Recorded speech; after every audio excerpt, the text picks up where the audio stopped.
এখন আমাদের নতুন সূত্রে যাত্রা শুরু, সেজন্য বলা হচ্ছে নতুন বাংলাদেশ। পুরনো বাংলাদেশ ইতি, আমরা এটা কাট অফ করে দিয়েছি, এটা শেষ, এটা নিয়ে আর চিন্তা করেন না। আমরা নতুন বাংলাদেশ, আমরা নতুন বাংলাদেশের নাগরিক হিসেবে জেগে উঠবো। মূল কাঠামোটা ঠিক করতে হবে, এই হলো সংস্কার। এই সংস্কার যদি না হয় এই সরকারের কোনো অর্থ নাই, এই বিপ্লবেরও কোনো অর্থ নাই। খামোখা এক সরকার বাদ দিয়ে আরেকটা সরকার দিলেন, এর বাদ দিয়ে এই পলিটিক্যাল পার্টি বাদ দিয়ে আরেক পলিটিক্যাল পার্টি আসলো, কি আসলো গেল। আরেকটি বিষয় হচ্ছে যে বিগত সরকারের সময়ে দেখা গেছে যে সরকারের যে নিয়োগ প্রক্রিয়া, সেই নিয়োগ প্রক্রিয়ায় অধিকাংশ ক্ষেত্রেই আওয়ামী লীগপন্থীদেরকে প্রাধান্য দেওয়া হয়েছে এবং আপনি দায়িত্ব গ্রহণের পর বেশ কিছু পদে পরিবর্তন আনা হয়েছে এবং এই অভিযোগটাও উঠতে শুরু করেছে, মানে কিছু কিছু ক্ষেত্রে যে দেখা যাচ্ছে যে কোনো কোনো পদে রাজনৈতিক পরিচয়ে পরিচিতদেরকে নিয়োগ দেওয়া হচ্ছে এই অন্তর্বর্তী সরকারের সময়ও। তো এই বিষয়টা আপনি দেখছেন কিনা? এটা উল্টোভাবে দেখতে পারেন, যাদের নিয়োগ দেওয়া হয়েছে পরে খোঁজ দেওয়া দেখা যাচ্ছে উনি এই দলে না ওই দলে ছিলেন বলে উনি আসেন নাই। নিয়োগ পাওয়ার পরে যেহেতু উনি সিভিল সার্ভিসে আছেন, কাজে তার একটা পোস্টিং দরকার, পোস্টিং হয়েছে, প্রথমে বলবে ও তো ওই দল করে। আমরা এমন পর্যায়ে ছিলাম যে এই গত 16 বছর এমন একটা সংস্কৃতির ভেতর দিয়ে আমরা এসেছি, দল ছাড়া কেউ কিছু করতে পারছে না। কাজে দলের একটা মার্কা ছাপ সে স্বেচ্ছায় গ্রহণ করেছে যাতে করে সে দিন কাটাতে পারে। আজকে যদি ওইটা নিয়ে আসে ও তো দল করেছে, তাহলে আমরা যাবার পথ খুঁজে পাবো না। তো সেখানে অতি দল করেছে, সামান্য দল করেছে, মাঝামাঝি দল করেছে, এটাও হতে পারে যে একটা অতি দলের মানুষ দল করেছে কিন্তু অতি দল করেছে।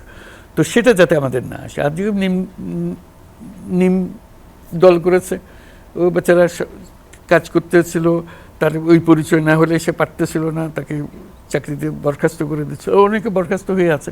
তাদের দাবি হলে আমাদের দাবি অগ্রগণ্য, হুইচ ইজ রাইট। আমাকে তো বের করে দিয়েছে যেহেতু আমি অন্য দল করতাম। তো তাদেরকেও যাতে আমরা তাদের দাবিও গণ্য করা, এবং যে বর্তমানে আছে তাকেও যদি অতি বাড়াবাড়ি না করে থাকে, সে যদি কাজ চালিয়ে যেতে পারে চালাক, এইভাবে চলছে আর কি। আমরা এটা বলছি না যে একেবারে নিষ্কলুষ বাংলাদেশে কাউকে খুঁজে পাওয়া যাবে না, যে কোনো দিকে নেই, এই দলও নেই ওই দলও নেই, এটা বোধহয় খুঁজে পাওয়া যাবে না। কাজে চলতে হলে আমাদেরকে এমনভাবে চলতে হবে যে দলটা আবার ভারী হয়ে না যায়, যে এটাই তার একমাত্র বিবেচ্য বিষয়। এটা আমাদের পরিবেশ যেটা আমরা সৃষ্টি করব, সেই পরিবেশের উপরে নির্ভর করবে প্রধানত দলের কোনো বিষয় আছে কিনা। আমাদের যেহেতু নিজেদের দল নেই, কাজেই আমরা নির্দলীয়ভাবে দেখতে পারি এবং আমাদের কার্যক্রম চালাতে পারি। সর্বশেষ প্রশ্ন আপনার কাছে, যে বাংলাদেশে আগামী নির্বাচন কবে নাগাদ অনুষ্ঠিত হতে পারে এবং সেই নির্বাচনের মাধ্যমে একটি অন্তর্ভুক্তিমূলক গণতন্ত্র প্রতিষ্ঠার ব্যাপারে আপনি কতটা আশাবাদী? আমি পুরোপুরি আশাবাদী। অবশ্যই এটা না হলে তো এই সরকারের কোনো অর্থই হবে না। ওই নির্বাচন করতে হবে এবং এটা বাংলাদেশের ইতিহাসে সবচেয়ে ভালো একটা নির্বাচন হিসেবে যাতে গৃহীত হয়, সবাই আনন্দ সহকারে রাস্তায় নাচানাচি করতে পারে যে নির্বাচন হয়ে গেছে, কারো কোনো অভিযোগ নেই নির্বাচনের বিরুদ্ধে। তাহলে মনে করব যে আমাদের এই সময়টা এখানে কাটানো, এই দায়িত্বে কাটানো সার্থক হয়েছে, যে মানুষ আনন্দ করছে। এটা বলছে না যে ওই করে গোপনে ভোট চুরি, বাক্স চুরি করছে কিংবা কোনো একটা উপদ্রব করে এটা নির্বাচন, ওইটা যেন আমাদের কাছে না আসে। কাজে সেটার জন্য পরিবেশ সৃষ্টি লাগে, সেটার জন্য আইন কানুন লাগে। সেই জন্য আমাদের এই কমিশন আমরা করছি, যে প্রথম হলো কনস্টিটিউশন, সংবিধান কী হবে, কারণ সংবিধান হলো মূল আইন। ওইটা হলে তারপরে আমরা নির্বাচনী আইন ইত্যাদি, নির্বাচন কমিশন ইত্যাদি গঠন করতে পারি। কাজে সেই প্রক্রিয়া আমরা শুরু করছি। এখন আস্তে আস্তে এই কমিশনগুলো হবে, দ্রুত তাদের মতামতগুলো পাবো, দ্রুত পরবর্তী পদক্ষেপে যাব, যাতে করে আমরা নির্বাচন কমিশন পুনর্গঠন করতে পারি, নির্বাচনের আইনকানুন নতুন করে রচনা করতে পারি, যাতে করে নির্বাচনটা হয়। এই প্রক্রিয়া, প্রথম হলো সংস্কার। এই সরকারের বড় জিনিসটা হলো সংস্কার। মাথার মধ্যে একদম ধ্রুবতারার মতো জেগে থাকবে যে এই সংস্কারটা সম্পূর্ণ করতে হবে। এই জন্য করতে হবে এমন না যে আচ্ছা ঠিক আছে না করলেও বা কী হয়, এরকম না।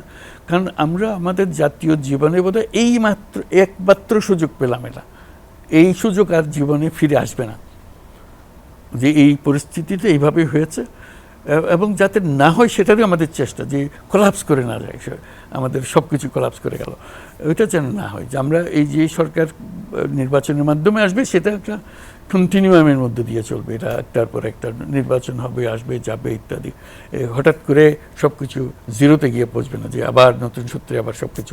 এখন আমাদের নতুন সূত্রে যাত্রা শুরু, সেজন্য বলা হচ্ছে নতুন বাংলাদেশ। পুরনো বাংলাদেশ ইতি, আমরা এটা কাট অফ করে দিয়েছি, এটা শেষ, এটা নিয়ে আর চিন্তা করেন না। আমরা নতুন বাংলাদেশ, আমরা নতুন বাংলাদেশের নাগরিক হিসেবে জেগে উঠব, যে আমাদের নতুন বাংলাদেশের সমস্ত ইনস্টিটিউশন জেগে উঠবে। ওই মূল কাঠামোটা ঠিক করতে হবে। এই হলো সংস্কার। এই সংস্কার যদি না হয় এই সরকারের কোনো অর্থ নাই, এই বিপ্লবেরও কোনো অর্থ নাই। খামোখা এক সরকার বাদ দিয়ে আরেকটা সরকার দিলেন, এর বাদ দিয়ে এই পলিটিক্যাল পার্টি বাদ দিয়ে আরেক পলিটিক্যাল পার্টি আসলো, কি আসলো গেল? আজকে ওরা চুরি করছে, কালকে তারা চুরি করবে, এটা দিয়ে তো হবে না। যাতে ভবিষ্যতে যে দলই আসুক আর চুরি করতে সাহস পাবে না, সুযোগ থাকবে না, এমনভাবে আমাদেরকে করতে হবে যাতে আমরা এটা সভ্য জাতি হিসেবে এবং আদর্শ জাতি হিসেবে জেগে উঠতে পারি। এবং এই সে ক্ষমতা, এই যে তরুণ সম্প্রদায় এবং যার জনতা, যারা এগুলো এই বিপ্লব আনলো, তাদের মনে এই স্বপ্ন এবং তারা সেটা করতে পারে। সেই নতুন যাত্রা শুরু করার জন্য আমরা প্রস্তুত আছি এখন।